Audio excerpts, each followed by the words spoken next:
नमस्कार साथियों, स्वागत है आपका इस YouTube channel Sarvan GS classes में। तो आप पिछले क्लास में हम लोग चर्चा कर रहे थे पाषाण काल के बारे में। हम लोग पाषाण काल क्लियर कर लिए थे।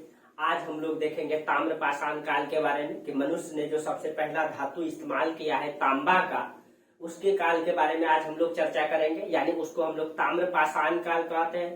ताम्र पाषाण का मतलब होता है तांबे का भी इस्तेमाल किए हैं और वो पत्थर का भी इस्तेमाल किए हैं। जैसे दोस्तों आज हम लोग देखते हैं कि हम लोग आज मतलब कि 4G 5G में आ गए हैं। लोग कहीं भी रहे बैठे बैठे हम लोग देख लेते हैं वीडियो कॉलिंग। क्या उसके साथ साथ हम लोग आज भी चिट्ठी भेजते हैं कि नहीं? चिट्ठी भेजना पड़ता है, यानी कि चिट्ठी भी चल रही है और ये जो टेलीविजन सिस्टम है आपका जो डायरेक्ट हो जाता है टेलीफोन, ये भी सिस्टम चलता है। उसी तरह से मनुष्य जब शुरुआती चरण में पत्थर का भी इस्तेमाल करते थे और धातु जब खोज लिए थे उन्होंने तांबे की धातु, तो उसका भी औजार बनाने लगे थे। तो उसी को हम लोग कहते हैं ताम्र पाषाण काल, यानी तांबा और पत्थर दोनों का इस्तेमाल करते थे मनुष्य, उसी को हम लोग कहते हैं ताम्र पाषाण काल। चलिए, तो आज से हम लोग पढ़ते हैं ताम्र पाषाण काल के बारे में। थोड़ा सा इसमें चर्चा करेंगे दोस्तों। ताम्र पाषाण काल, ताम्र पाषाण काल। हालांकि डेट को लेकर के इसमें बहुत मतलब कि इतिहासकारों में विभेद मतभेद चलते रहता है। ज्यादा इसमें डेट को लेकर के नहीं जाना है, इसके बेसिक चीजों को समझना है, इसके पूरा स्थल को समझना है और इसी चीजों को जानना है। ऐसे तो हड़प्पा सभ्यता से पहले माना जाता है इसको, ठीक है। लगभग 2800 BC से इसको जो है 2800 BC से जो है कि शुरुआत माना जाता है इसका। और ये तो 700 मतलब BC में भी दिखाई देता है कुछ पूरा स्थल इसके, ठीक है। तो आप ये ध्यान में रखना है इसको कि जो है 2800 BC में इसकी मतलब कि ये मानी जाती है, उत्पत्ति दिखाई देता है मतलब कि ताम्र पाषाण संस्कृति आपका, ठीक है। अब देखिए इसमें क्या होता है, मतलब इसमें क्या है, बहुत सारे इतिहासकारों में इस संस्कृति को लेकर के मतभेद है। मतभेद ये है, जैसे हम लोग अभी जस्ट पढ़े, हम लोग अभी पाषाण काल सबसे पहले इतिहास में खत्म किए, पाषाण काल को पढ़े और पाषाण काल को हम लोगों ने 3 भागों में विभाजित किया था। पूरा पाषाण काल, मध्य पाषाण काल, नव पाषाण काल। तो हम लोग पढ़ते हैं पूरा पाषाण काल, पूरा पाषाण काल, मध्य पाषाण काल, मध्य पाषाण काल और हम लोग पढ़े नव पाषाण काल, नव पाषाण काल। तो इतिहासकार जो है, अब देखिए नव पाषाण काल के बाद मतलब जो इतिहासकार है इसमें उनको मतलब कि नव पाषाण काल के बाद कांस्य काल रख देते हैं, कांस्य काल को रखे हैं। कांस्य काल यानी कि कांस्य काल हम लोग हड़प्पा सभ्यता के लोगों में पढ़ते हैं, यानी नव पाषाण काल के बाद कांस्य काल यानी कि हड़प्पा या सिंधु सभ्यता को रख दिया गया है इतिहासकार के अनुसार, ठीक है। हालांकि इसमें मतभेद चल रहा है। अब देखिए, तो हम लोग जानते हैं कि जब कांस्य काल, नव पाषाण काल और इसके कांस्य काल के बाद रखा गया है ताम्र पाषाण काल को, ताम्र पाषाण काल को। अगर लॉजिकली देखा जाए, इसको लॉजिकली देखा जाए, वैज्ञानिक आधार पे अगर इसको देखा जाए, तो अगर कांसा का इस्तेमाल पहले कर लिए मनुष्य, बाद में तांबा का इस्तेमाल करेंगे, जबकि कांसा एक धातु है जो तांबे प्लस 3 से बनता है, तांबे प्लस 3 से बनता है। अब देखिए, जब पहले मतलब कि तांबा पहले इस्तेमाल कर लिया गया तो ताम्र काल पहले आना चाहिए, उसके बाद आपका कांस्य काल आना चाहिए। ये लॉजिकली भी है, क्योंकि पहले के मनुष्य कांसा का इस्तेमाल कर दिए, बाद में तांबा का आविष्कार किया, ऐसा कैसे हो सकता है? तो लॉजिकली देखा जाए तो पहले कांस्य काल आएगा, मतलब सॉरी पहले ताम्र काल आएगा, फिर इसके बाद कांस्य काल आएगा, क्योंकि तांबा को मिला करके 3 में उन लोगों ने, हड़प्पा सभ्यता के लोगों ने जो है कांस्य का इस्तेमाल किया था। इसीलिए हम लोग सिंधु घाटी सभ्यता को कांस्य सभ्यता भी कहते हैं, कांस्य युगीन सभ्यता भी कहते हैं। तो हम लोग नव पाषाण काल के बाद पहले हम लोग पढ़ेंगे ताम्र काल, हम लोग ताम्र काल पढ़ेंगे, फिर हम लोग कांस्य काल पढ़ेंगे, यानी हड़प्पा सभ्यता को पढ़ेंगे। ये लॉजिकली है, ये जो है लॉजिकली है। अब ये देखिए बहुत सारे इतिहासकारों में इसको लेकर के मतभेद भी चलता है। लॉजिकली अगर हम देखें तो यही चीजें होता है, पहले ताम्र काल फिर कांस्य काल, ठीक है। तो ताम्र मतलब कि पाषाण काल को पहले हम लोग पढ़ लेते हैं। अब देखिए अब जो ये क्या है, इसमें इतिहासकार को लेकर के मतभेद का कारण भी ये है कि बहुत सारे जो ताम्र पाषाण काल के जो स्थल मिले हैं, ठीक है, ताम्र पाषाण काल के, वो हड़प्पा सभ्यता यानी कांस्य सभ्यता के समकालीन है, कोई उससे पूर्ववर्ती है, कोई उससे परवर्ती है यानी बाद के है, ठीक है, उसी को हम लोग देख लेते हैं। यानी कि आप मतलब ये बता दें, जैसे कि हड़प्पा सभ्यता चल रही है, हड़प्पा सभ्यता का जो काल माना गया है लगभग, जो इतिहासकार ऐसे इसमें भी मतभेद है, लेकिन 2500 बीसी से लेकर के 1750 बीसी माना गया है, 2500 से 1750। और इसी समय कुछ ताम्रपाषाण काल के कुछ स्थल ऐसे हैं जो इसी समय थे। कुछ संस्कृति ऐसे दिखाई देंगे आपको ताम्रपाषाण काल के कि हड़प्पा सभ्यता के साथ साथ चल रहे हैं। कुछ जो ताम्रपाषाण काल के संस्कृति है इससे पहले चल रहे थे, जैसे 2800 बीसी में वो चल रहे थे, जबकि ये 2500 बीसी में आए हैं। और कुछ जो है हड़प्पा सभ्यता के बाद भी दिखाई देते हैं, यानी कि कुछ पूर्व यानी पहले दिखाई देते हैं, कुछ परवर्ती यानी कि बाद में दिखाई देते हैं। ठीक है, तो वही हम लोग पहले ये देख लेते हैं कि हड़प्पा सभ्यता के मतलब पूर्व के स्थल संस्कृति, हड़प्पा सभ्यता के परवर्ती संस्कृति, उन सबको पहले देख लेते हैं। कौन कौन सा स्थल ऐसा है जो हड़प्पा सभ्यता के बाद है, कौन कौन सा संस्कृति ऐसा है जो हड़प्पा सभ्यता के पहले है, पहले इसका हम लोग चर्चा कर लेते हैं। चलिए, ये आपको बेसिक चीजें हैं जो इतिहास में हमेशा ये सब चीजें ध्यान में रखना है। ठीक है, ये सब लॉजिकल है जो आपसे इंटरव्यू में पूछा जा सकता है, ये सब सवाल कि ऐसा क्यों किया गया है, तो आप इसका जवाब देंगे। ठीक है, तो चलिए, तो हम लोग हड़प्पा सभ्यता के पहले हम लोग हड़प्पा सभ्यता, तो हड़प्पा सभ्यता के पूर्व के स्थल पहले लेंगे। अब देखिए यहां से ले लेते हैं हम लोग हड़प्पा सभ्यता के पूर्व के स्थल। हड़प्पा सभ्यता के पूर्व के स्थल, यानी हड़प्पा सभ्यता के पूर्व कौन कौन से स्थल यानी कि संस्कृति यहाँ पे लिख देते हैं, संस्कृति या स्थल या फिर स्थल, यानी हड़प्पा सभ्यता से पहले यहाँ पे ऐसे लिख दीजिए, हड़प्पा सभ्यता के पूर्व की संस्कृति, सॉरी ताम्रपाषाण, ऐसे लिखे हड़प्पा सभ्यता के पूर्व ताम्रपाषाणिक संस्कृति। ठीक है, ऐसे हड़प्पा सभ्यता के पूर्व ताम्रपाषाणिक संस्कृति, ताम्रपाषाणिक संस्कृति, पाषाणिक संस्कृति, यानी कि हड़प्पा सभ्यता से पहले ताम्रपाषाण काल के कौन कौन से संस्कृति थे, कौन कौन से स्थल दिखाई देते हैं। उसमें आपका चौथी संस्कृति है जो आपका बीकानेर राजस्थान में, इसमें ये है आपका चौथी संस्कृति। अभी इसके बारे में डिटेल से चर्चा करेंगे। चौथी संस्कृति ये बीकानेर में, राजस्थान के बीकानेर में इसका ये मिला है, इसका उत्खनन करके आपका बीकानेर ये राजस्थान में पड़ता है। ये चौथी संस्कृति हड़प्पा सभ्यता के पूर्व दिखाई देते हैं, हड़प्पा सभ्यता से पहले। यहीं पे है आपका झूकर झाकर संस्कृति, यहीं का है आपका झूकर झाकर संस्कृति, झूकर झाकर संस्कृति। ठीक है, ये आपका हड़प्पा सभ्यता के पूर्व के है, यानी हड़प्पा सभ्यता से पहले के है झूकर झाकर, और ये सिंध क्षेत्रों में। अभी इसका लोकेशन भी मैप में देख लेंगे हम लोग एक बार। ये सिंध क्षेत्रों में है आपका। ठीक है, ये आपका सिंध से क्षेत्रों में है। ताम्रपाषाण काल के जितना भी स्थल आपको दिखाई देगा वो सब आपका सिंध, राजस्थान, राजस्थान का क्षेत्र, आपका दक्षिण पूर्व राजस्थान, मध्य प्रदेश का मालवा का क्षेत्र, और आपका जो जोरवे संस्कृति मिला है वो महाराष्ट्र में। तो यहाँ पे आपका अभी लोकेशन हम लोग देख लेंगे, पहले इसका स्थल की चर्चा कर लेते हैं। तो हड़प्पा सभ्यता के पूर्व के ताम्रपाषाणिक संस्कृति, उसके आप देख लेते हैं हम लोग हड़प्पा सभ्यता के समकालीन ताम्रपाषाणिक संस्कृति। आप ऐसे लिख सकते हैं हड़प्पा सभ्यता के समकालीन ताम्रपाषाणिक संस्कृति, ताम्रपाषाणिक संस्कृति, यानी हड़प्पा सभ्यता के साथ साथ कौन ऐसे संस्कृति थे जो कि मतलब कि ताम्रपाषाण काल के संस्कृति चल रहे थे, उसके बारे में हम लोग देखते हैं। तो उसमें आपका आहार संस्कृति, ठीक है, इसी में है आपका, इसमें है आपका आहार संस्कृति, आहार संस्कृति स्थल, ये स्थल ही है जो मतलब कि खुदाई करके जो आहार स्थान मिला है उसी को संस्कृति बोलते हैं। आहार संस्कृति, गिलुंड संस्कृति, गणेश्वर संस्कृति, इन सब के बारे में चर्चा करेंगे। इसमें आपका गिलुंड संस्कृति, गिलुंड संस्कृति, इसमें है आपका गणेश्वर संस्कृति, ये राजस्थान में है आपका गणेश्वर संस्कृति, इसके बारे में डिटेल से चर्चा करेंगे।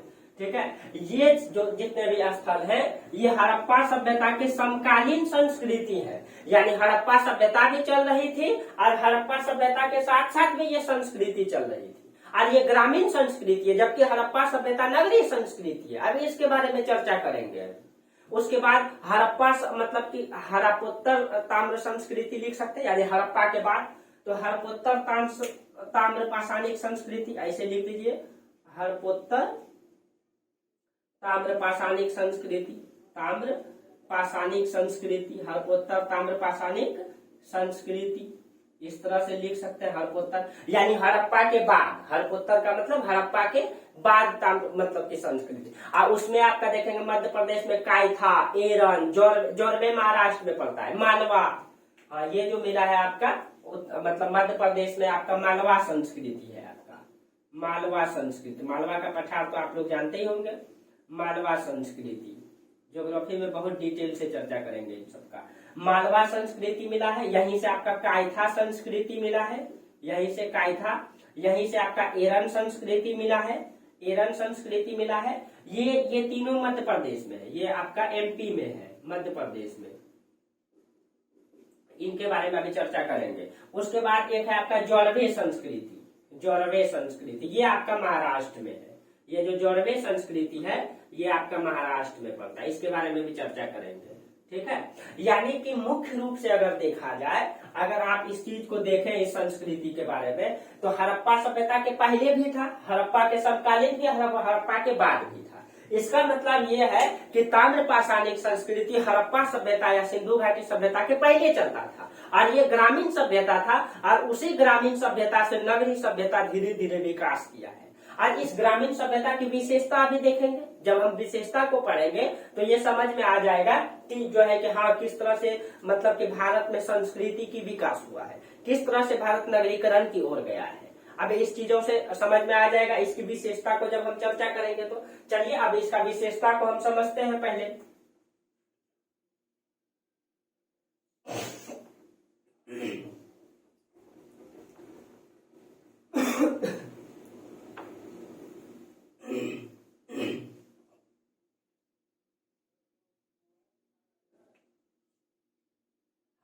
चलिए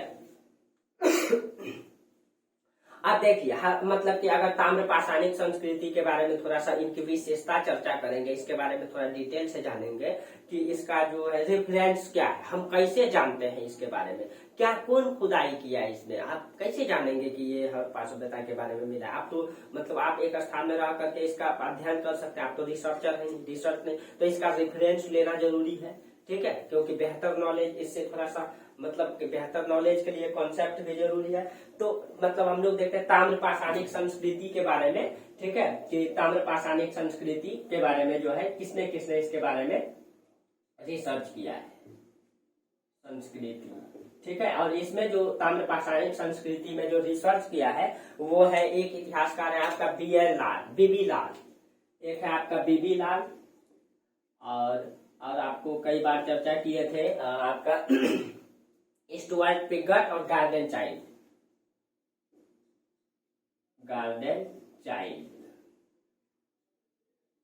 जो बहुत बड़े इतिहासकार है, ठीक है। उसके बाद है आपका स्टुअर्ट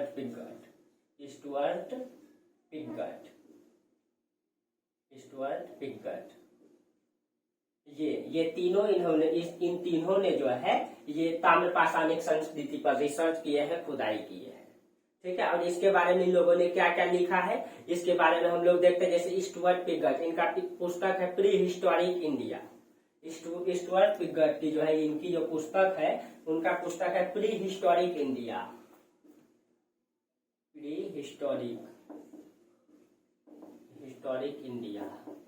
और इस पुस्तक में इन्होंने लिखा है, इसी पुस्तक में इन्होंने ताम्र पाषाण काल का पूरा चर्चा किया है। उन्होंने जो रिसर्च किया है उसके बारे में लिखा है। इसमें इन्होंने कहा है कि इस काल के मानव पत्थर के साथ साथ तांबे का भी यानी धातु का भी उपयोग करता है।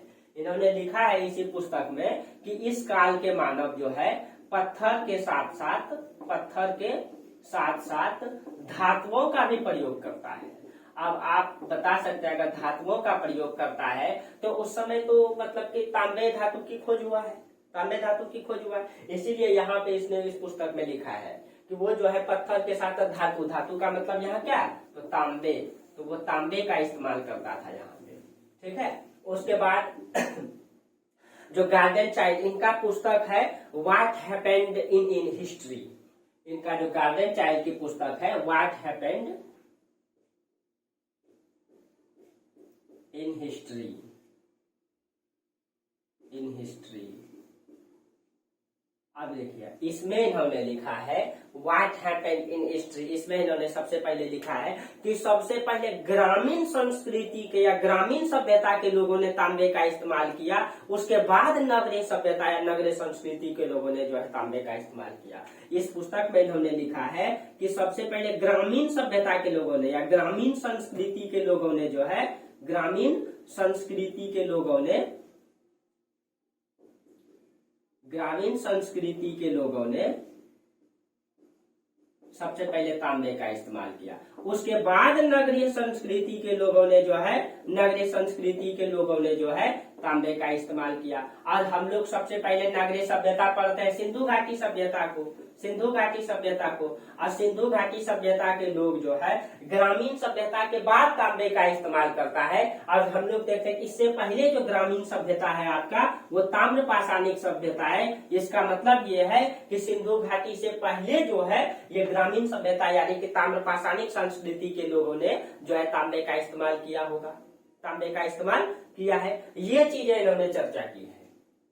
उसके बाद अगर हम देखते हैं तो सबसे पहले आप देखिए, ये तो इनके बारे में इन लोगों ने मतलब की चर्चा किया अपनी पुस्तक में।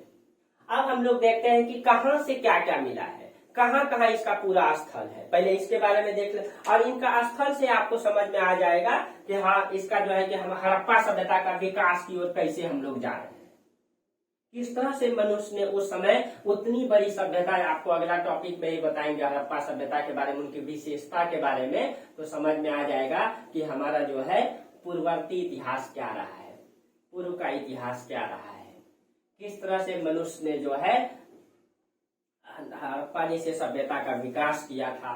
पक्की नाली का विकास, पक्के ईंट के मकान, नालियों का विकास, सड़कों का विकास, स्नानागार, अन्नागार, इस तरह से मनुष्य ने किस तरह से डेवलप किया वो अभी से ही आपको दिखाई देने लगता है। एक सेकेंड दोस्तों,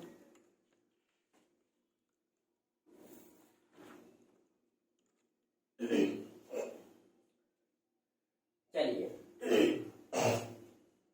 तो पहले हम लोग इसको मैप में समझ लेते हैं कहां कहां इसका पूरा स्थल मिला है। मैप से ही ज्यादा क्लियर हो जाता है।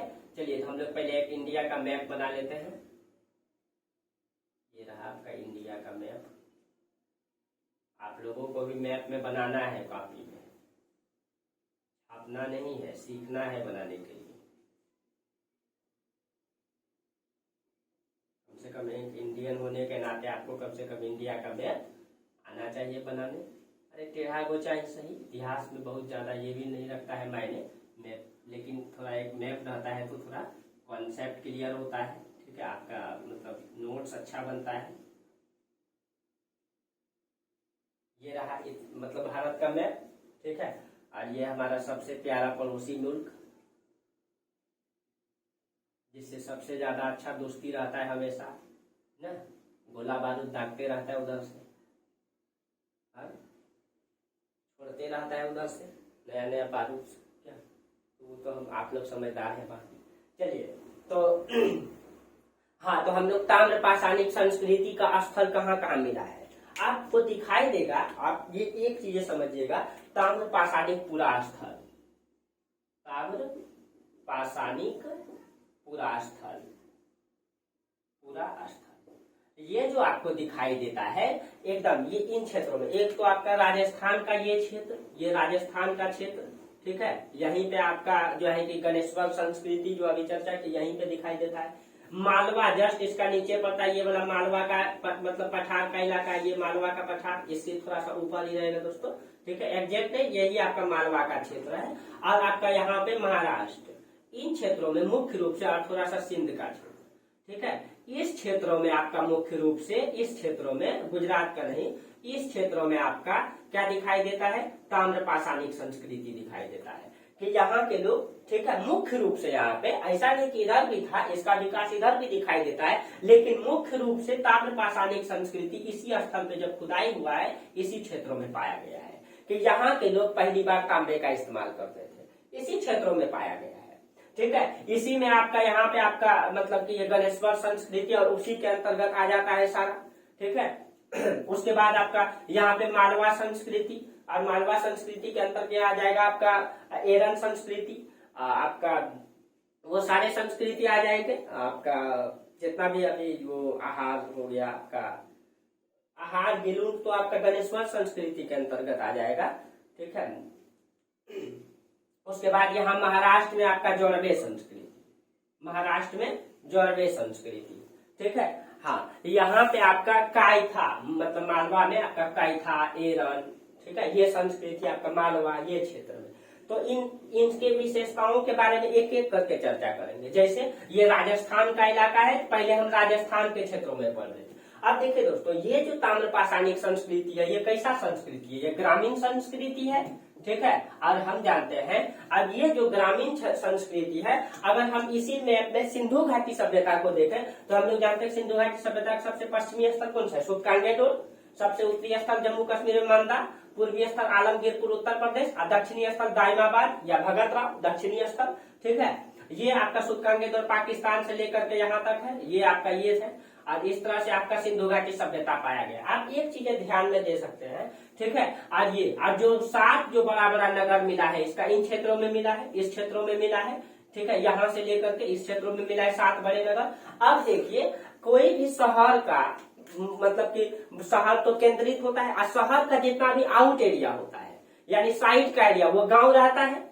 साइड का छोर में, हर छोर में गांव रहता है, और धीरे धीरे वो गांव भी शहर की ओर जाने लगता है। जैसे आप दिल्ली जाते हैं तो दिल्ली देखिए पहले छोटा सा था, अब उसका एनसीआर क्षेत्र बना दिया गया, यानी कि दिल्ली जब बड़ा होने लगा तो आसपास के क्षेत्र को राष्ट्रीय राजधानी क्षेत्र घोषित कर दिया गया। अब धीरे धीरे उन सब का भी दिल्ली की तरह डेवलप होने लगा, वहां पे मेट्रो चलने लगा। धीरे धीरे और बढ़ते बढ़ते और राजस्थान उधर बढ़ जाएगा, बढ़ ही गया है और बढ़ जाएगा। हरियाणा को समाहित कर लेगा, उधर आपका उत्तर प्रदेश का मेरठ और इधर गौतम बुद्ध नगर आसपास के जो इलाका, इन सबको भी समाहित कर लेगा वो। और उधर मतलब वो आपका मथुरा तो उस साइड चल जाता है आपका, उन सब चीजों को फिर वो समाहित कर लेगा। जब वो बढ़ते जाएगा, वहां का पॉपुलेशन बढ़ते जाएगा, डेवलप सिस्टम बढ़ते जाएगा, तो वो क्या करेगा? आसपास को समाहित, और उसके आसपास वाला जो इलाका रहता है वो ग्रामीण रहता है। उसी तरह से आप ये भी देख सकते हैं, यहाँ पे जब हम लोगों को सिंधु घाटी सभ्यता में नगरीय सभ्यता दिखाई देती है, उससे पहले आप देखिए कि इन क्षेत्रों में ग्रामीण सभ्यता चल रहा है। ग्रामीण सभ्यता, इनकी विशेषताओं से भी आपको समझ में आ जाएगा। यही ग्रामीण सभ्यता धीरे धीरे नगर की ओर जाता है। इसका मतलब यहाँ नगरीय बसा था, इधर ग्रामीण सभ्यता के लोग भी निवास कर रहे। इसीलिए कुछ पूरा स्थल ताम्रपाषाणिक के हड़प्पा सभ्यता के समकालीन भी है, कुछ पूर्व के भी है और कुछ परवर्ती भी है। ठीक है, ये आपका एक कॉन्सेप्ट है।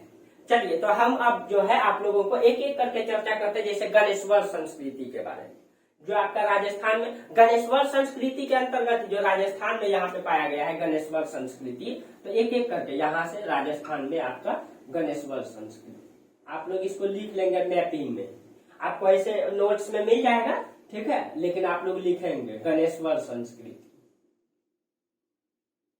गणेश्वर संस्कृति, ये आपका राजस्थान में है। और गणेश्वर संस्कृति, ये आपका गणेश्वर जो है जोधपुर में जो है पड़ता है, जोधपुर में साहिबी नदी के तट पर है।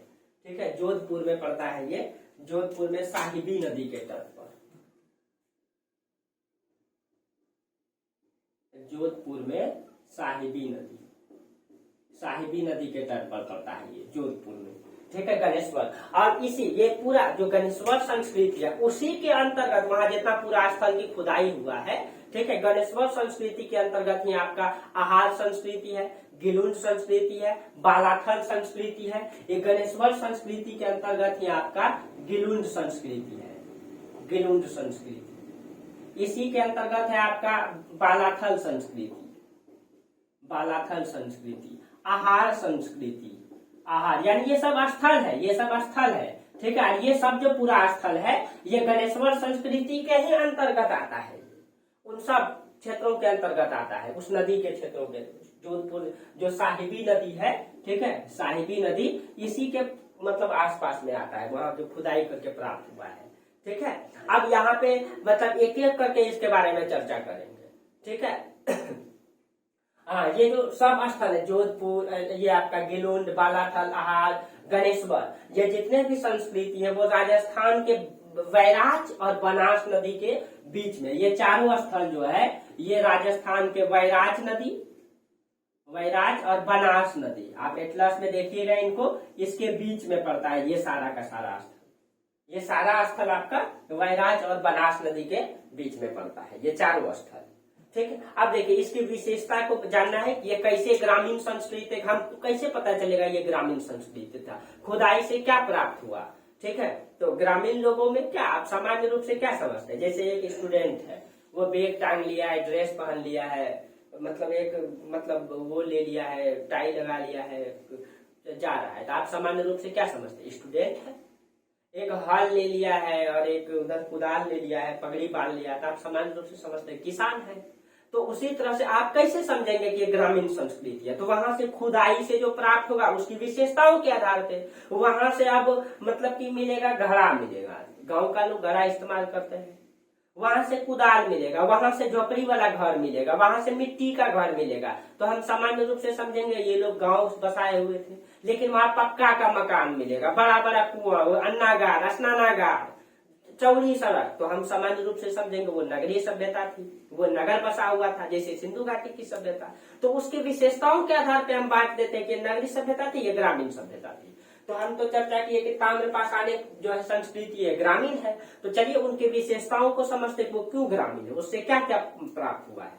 ठीक है, ठीक है, अब देखिए, हाँ हाँ, ये चीजें जो ये आपका आहारपुरा स्थल है, यहाँ से सबसे अधिक मात्रा में इस काल के प्रमाण पाए गए हैं। इस काल के यानी कि जो गणेश्वर संस्कृति जो इसमें जो खुदाई हुआ है, इसमें सबसे अधिक आहार संस्कृति से सबसे अधिक मतलब प्रमाण मिले हैं, इसीलिए इसको जो है आहार संस्कृति भी कहा जाता है, इसीलिए इसको आहार संस्कृति भी कहा जाता है, क्योंकि यहाँ से सबसे अधिक प्रमाण मिले हैं। ठीक है, अब चलिए अब इनकी विशेषताओं को समझते हैं कि इसकी विशेषता क्या है। ठीक है, पहले विशेषता हम लोग देख लेते हैं कि एक ग्रामीण संस्कृति होने के लिए क्या क्या विशेषता होनी चाहिए, जैसे अभी उदाहरण दिए।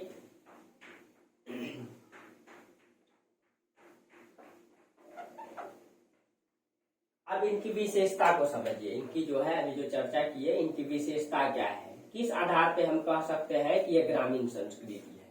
ठीक है, तो सबसे पहले ये संस्कृति का स्वरूप ग्रामीण है। ठीक है, इसकी विशेषता क्या है, इस संस्कृति ताम्र पाषाणिक संस्कृति का विशेषता है कि इसका स्वरूप ग्रामीण है। स्वरूप कैसा दिखाई दे रहा है, ग्रामीण दिखाई दे रहा है।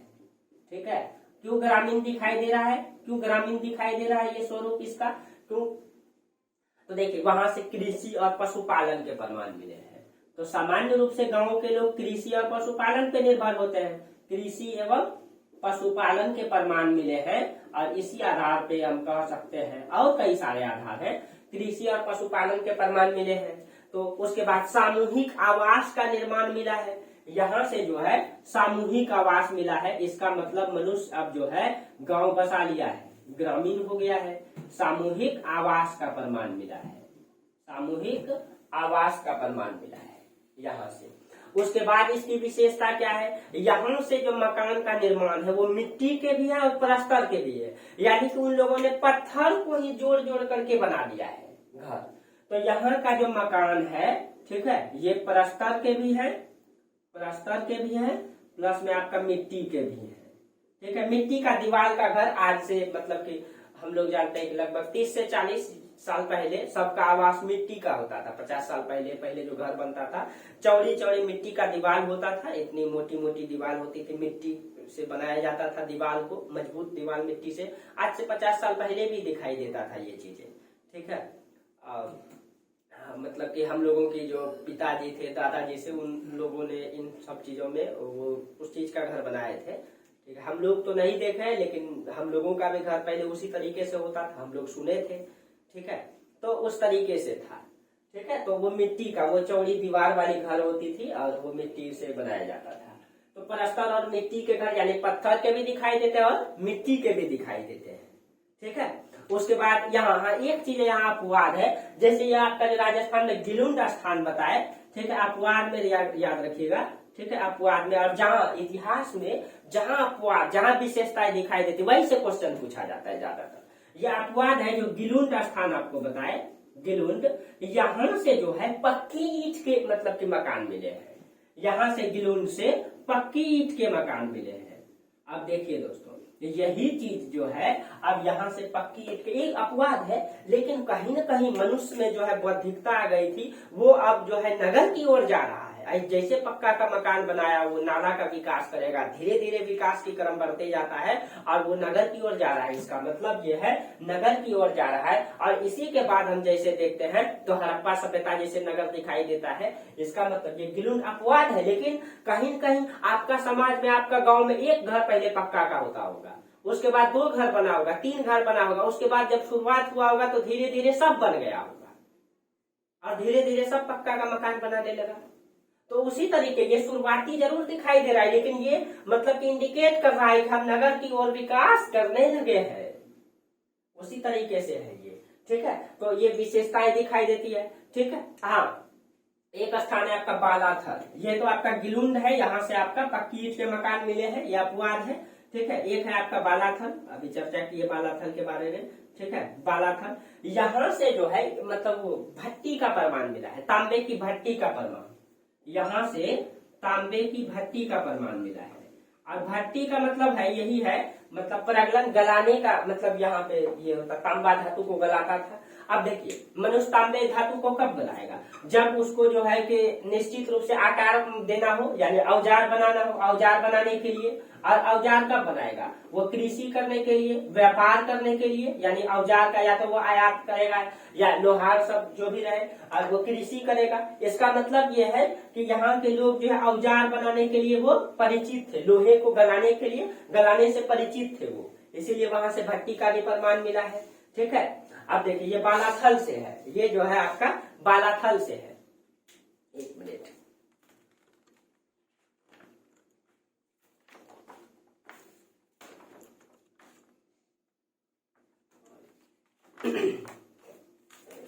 चलिए अब देखिए, ये आपका बालाथल से जो है तांबे की भट्टी का प्रमाण मिला है, ठीक है। अब यहाँ मतलब इसका मतलब है कि ये लोग तांबे के बहुतायत मात्रा में मतलब कि उपयोग करता होगा, बहुत अधिक मात्रा में उपयोग करता होगा ये लोग, ठीक है। तो इसीलिए यहाँ से इसका प्रमाण भी मिला है, ठीक है। चलिए उसके बाद है आपका मतलब कि यहाँ पे जो है तांबे का जो मतलब कि आयात था, ये लोग अधिक मात्रा में अगर तांबे का उपयोग करता था। तांबे का आयात जो है वह आपका राजस्थान में एक खेतड़ी की खान है और एक आपका घनेश्वर स्थान है, वहां से ये लोग किया जाता होगा, क्योंकि वहां से मतलब कि तांबे की खान प्राप्त हुई है। तो ये जब तांबे की खान जो है राजस्थान के खेतड़ी की खान से, ठीक है, और प्लस में गणेश्वर से, ठीक है, ये लोग यहाँ से आयात करता होगा तांबा, ठीक है, ऐसा अनुमान है, क्योंकि वहां पे जो है उसका प्रमाण मिला है, ठीक है। तो ये तो इन काल का, ताम्र पाषाणिक काल का मतलब की विशेषताएं हैं, और इसमें से आपका ये गणेश्वर संस्कृति के बारे में, ठीक है। अब हम लोग एक एक करके इस संस्कृति के बारे में चर्चा, एक एक करके डिटेल से चर्चा करते हैं। जैसे गणेश्वर संस्कृति की क्या विशेषता रही है, ठीक है। उसके बाद गणेश्वर में ही जो कई सारा स्थान मिला है, बालाथल, इन सब का क्या विशेषता रही है, आहार का क्या रही है, गिलुंड का क्या रही है, इन सब का एक एक करके चर्चा करते हैं हम लोग, ठीक है। चलिए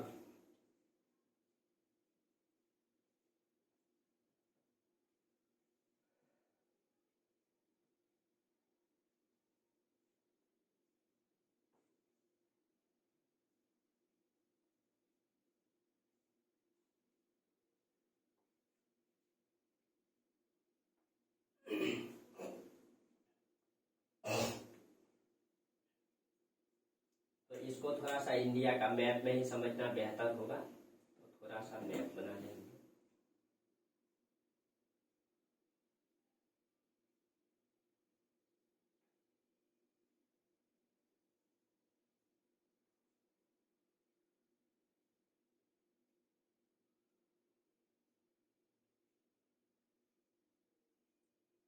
चलिए, इधर से कोई मायने नहीं है, हम लोग इधर समझते हैं, ठीक है, इधर समझते हैं। हम लोग आज देख लेते हैं राजस्थान से जो प्राप्त हुआ है संस्कृति, ताम्र पाषाणिक संस्कृति राजस्थान से, यहाँ का हम लोग देख लेते हैं। राजस्थान में जो गणेश्वर संस्कृति है, इसके बारे में आज चर्चा कर लेते हैं पहले, ठीक है, फिर हम लोग आगे देख लेंगे।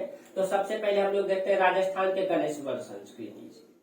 गणेश्वर संस्कृति एक एक करके चर्चा कर लेंगे संस्कृति, उसके बाद सब पूरा स्थल आपको मैपिंग कर देंगे, ठीक है, सब पूरा स्थल आपको मैपिंग कर देंगे।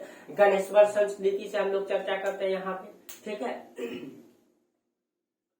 चलिए, तो आपको गणेश्वर संस्कृति, हाँ, ये जितना भी संस्कृति है गणेश्वर संस्कृति के ही अंतर्गत आपका आता है बालाथल, आहार, गिलकुंड, इसी के अंतर्गत आता है। गणेश्वर के ही अंतर्गत आता है आपका बालाथल, बालाथल, इसी में आता है आपका आहार, आहार, इसी में आता है आपका गिलकुंड, गिलकुंड, ठीक है। अब ये इस मतलब कि आहार गणेश्वर संस्कृति के अंतर्गत ये सारे पूरा स्थल है, ये सारे पूरा स्थल है, जैसे बालाथल। अब इसके पहले हम लोग बालाथल के बारे में चर्चा कर लेते हैं, बालाथल संस्कृति के बारे में, ठीक है, बालाथल के बारे में, बालाथल। अब देखिए बालाथल की क्या विषय, यहाँ से जो है दुर्ग निर्माण का प्रमाण मिला है। यहाँ से आपका मिट्टी का जो बना हुआ है, दुर्ग मतलब क्या होता है, मतलब दीवार, दुर्ग निर्माण का प्रमाण मिला है यहाँ से, ठीक है, यानी कि मिट्टी का दीवार प्राप्त हुआ है, दुर्ग किया हुआ। और यहाँ से तांबे की भट्टी का भी प्रमाण मिला है। दूसरा में यहाँ से तांबे की भट्टी, तांबे की भट्टी का प्रमाण मिला है, यानी तांबे गलाने का प्रमाण जो है बालाथल से भी प्राप्त हुआ है, ठीक है, बालाथल से भी प्राप्त हुआ है तांबे की भट्टी का प्रमाण, ठीक है, यहाँ से मिला है। दुर्ग का निर्माण कर रहा है, इसका मतलब वो गांव बसाया था जो उसका मतलब कि जो बनाया हुआ था। उसके बाद यहाँ से कुछ मतलब कुष्ठ रोग का, भारत में सबसे प्राचीनतम, यानी कि यहाँ से सबसे प्राचीनतम कुष्ठ रोग का प्रमाण यहाँ से।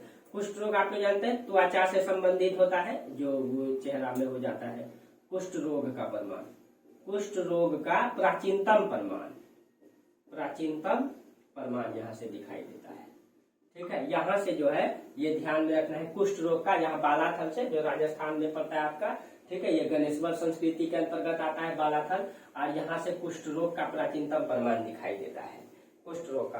और यहाँ से योगी की मूर्ति पाया गया है। अब ये योगी को आप किससे जोड़ेंगे आप, ठीक है, यहाँ से योगी की मूर्ति पाया गया है।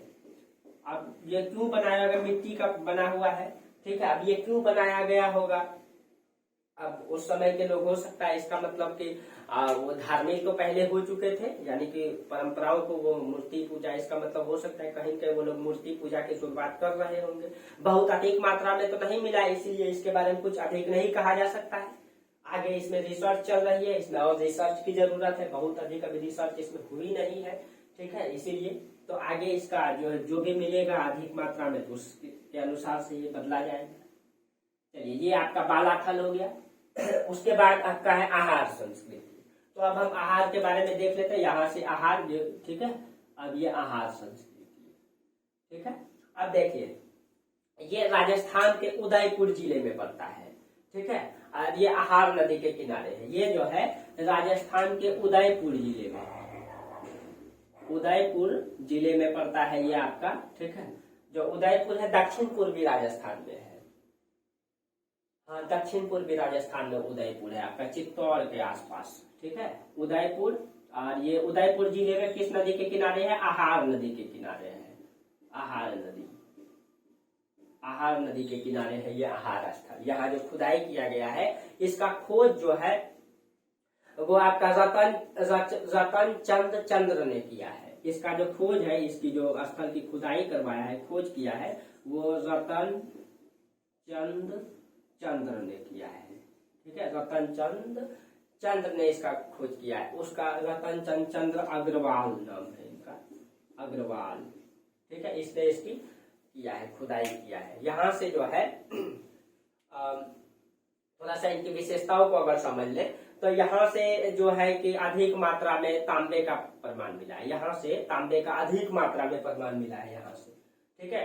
तो यहाँ से अधिक मात्रा में तांबे का प्रमाण मिला है, अधिक मात्रा में तांबे का प्रमाण यहाँ से मिला है, ठीक है। ये आपका आहार से अधिक मात्रा में तांबे का प्रमाण मिला है। यहाँ से ग्रामीण, ये जो है ग्रामीण संस्कृति थी, ये ध्यान में रखेगा। अभी जितना भी बता रहे हैं ये सब के सब ग्रामीण संस्कृति थी, ये सब जो है ग्रामीण संस्कृति थी। ये आपकी ग्रामीण संस्कृति थी। क्यों?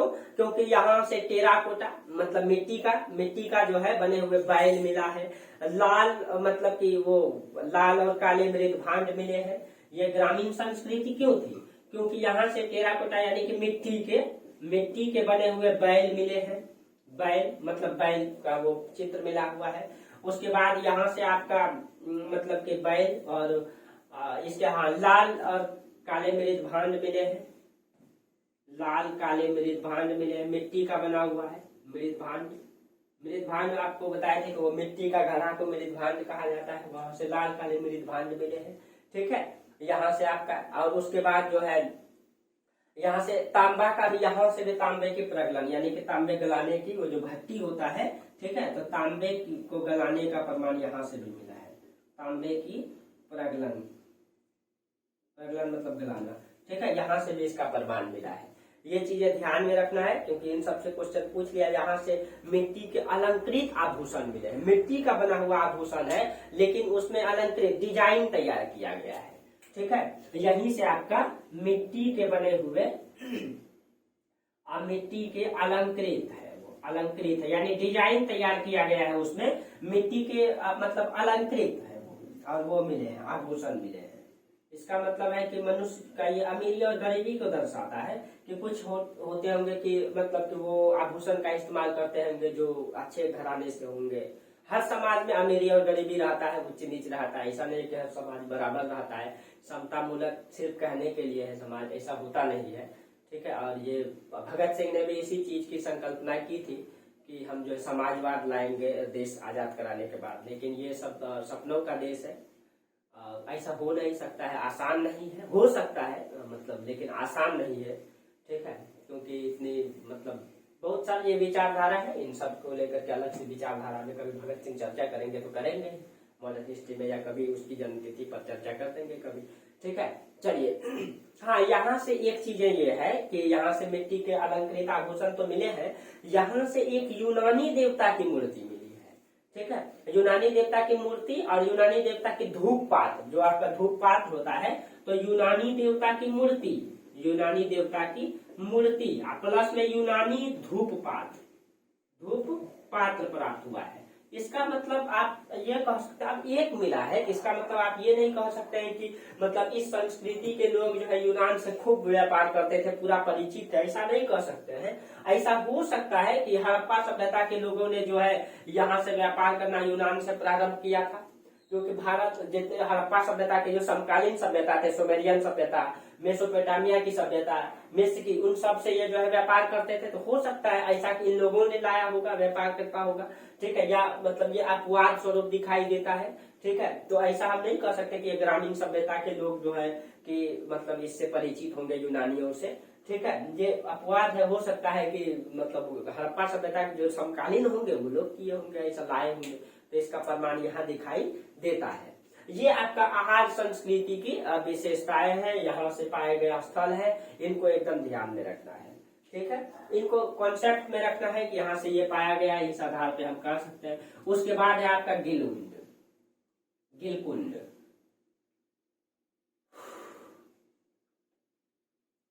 चलिए थोड़ा सा गिलकुंड का चर्चा कर लेते हैं। ये भी राजस्थान का ही और आपका वही गणेश्वर संस्कृति की है गिलकुंड। अब देखिए, ये जो आपका गिलकुंड है, ये जो आपका गिलकुंड, ये राजस्थान के चित्तौड़गढ़ जिले में है। ये जो है राजस्थान के चित्तौड़गढ़ में है।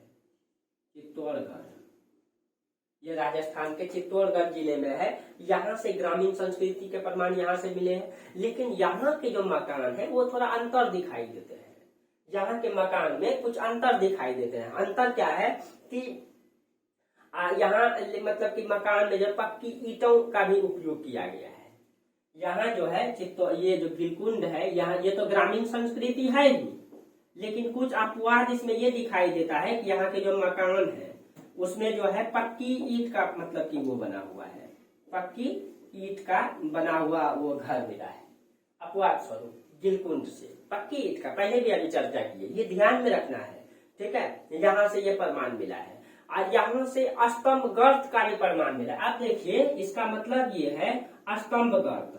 स्तंभ गर्त का निर्माण कब करते हैं? स्तंभ मतलब खंभा, गर्त मतलब गाड़, यानी कि पहले जो समाज में ऐसे करके 4 गो खंभा गाड़ के जो झोपड़ी बनाया जाता था, ऐसे करके खंभा गाड़ के, और इसमें जो है कि ऊपर से छप्पर डाल दिया जाता था, ऊपर से मतलब वो पपुआल वाली सब डाल करके जो झोपड़ी आज भी समाज में होता है खेत सब में, ठीक है, ये झोपड़ी बना दिया जाता था। तो ये खंभा जो गाड़ते हैं मिट्टी के अंदर में, तो ये तो मतलब टूट जाता है, लेकिन ये धंसा हुआ भाग जो वहां सड़ के रह जाता है, तो वही स्तंभ गर्त का प्रमाण ये मिला है, ठीक है। इसका मतलब ये है कि कुछ पूरा घर पक्का का ईंट का नहीं होगा, कुछ घर ऐसे होंगे जो पक्के की ईंट के होंगे, बाकी स्तंभ गर्त मिला है, इसका मतलब वही ग्रामीण होंगे, वही झोपड़ी का घर बनाए होंगे, फूस का घर बनाए होंगे वो लोग, ठीक है, जो पहले चलता था।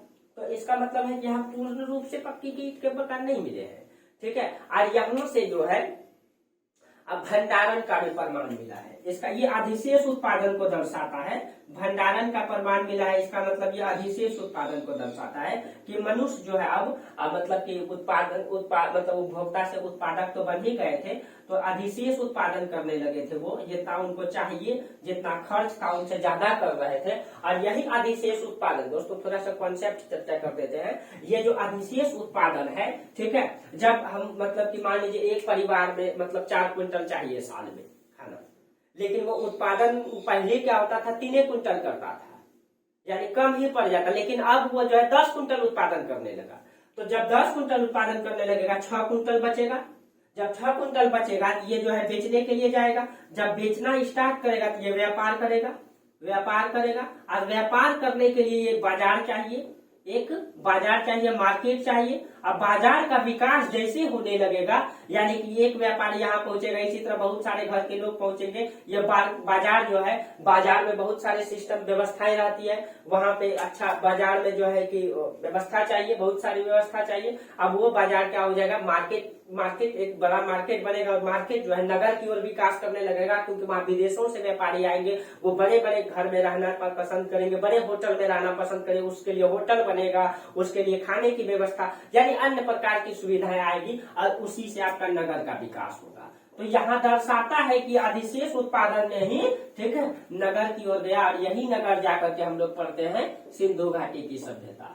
जो सभ्यता थी ये यूनान से व्यापार करती थी, वह मुख्य रूप से व्यापार पर निर्भर थी। जैसे ये सभ्यता मुख्य रूप से कृषि पर निर्भर है, मतलब खेती पर निर्भर है ना, जबकि वहां पे हम लोग देखेंगे पशु पर निर्भर है, लेकिन वहां पे हम लोग देखेंगे वो नगरीय सभ्यता थी, वो मतलब कि व्यापार पे निर्भर थी, मुख्य रूप से व्यापार उनका पेशा था सिंधु घाटी। तो वो उस चीज को तो जन्म यहीं के लोगों ने दे दिया है, ठीक है दोस्तों। तो ये आपका राजस्थान का गणेश्वर संस्कृति का बालाथर, आहार और गिलुंड को हम लोग देख लिए, इनके विशेषताओं को समझे। जहां हमसे मिस्टेक हो गया होगा, कहीं मतलब आप लोगों को सब परेशानी हुई होगी समझने में, तो आप लोग कमेंट करके बताइएगा। कहीं दिक्कत रहा होगा तो, कहीं समस्या रहा होगा तो आप लोग कमेंट करिएगा। कहीं समस्या रह गया होगा तो, कहीं छूट गया होगा या मिस्टेक हो गया होगा हमसे, कई बार हो भी गया है, ठीक है, तो आप लोग कमेंट करके जरूर बताइएगा, ठीक है। अगर आपको मेरा क्लास अच्छा लगता है तो आप लोग से एक रिक्वेस्ट है कि क्लास को थोड़ा आगे बढ़ाइए और मेरा सपोर्ट कीजिए। आप लोगों के सपोर्ट की जरूरत है,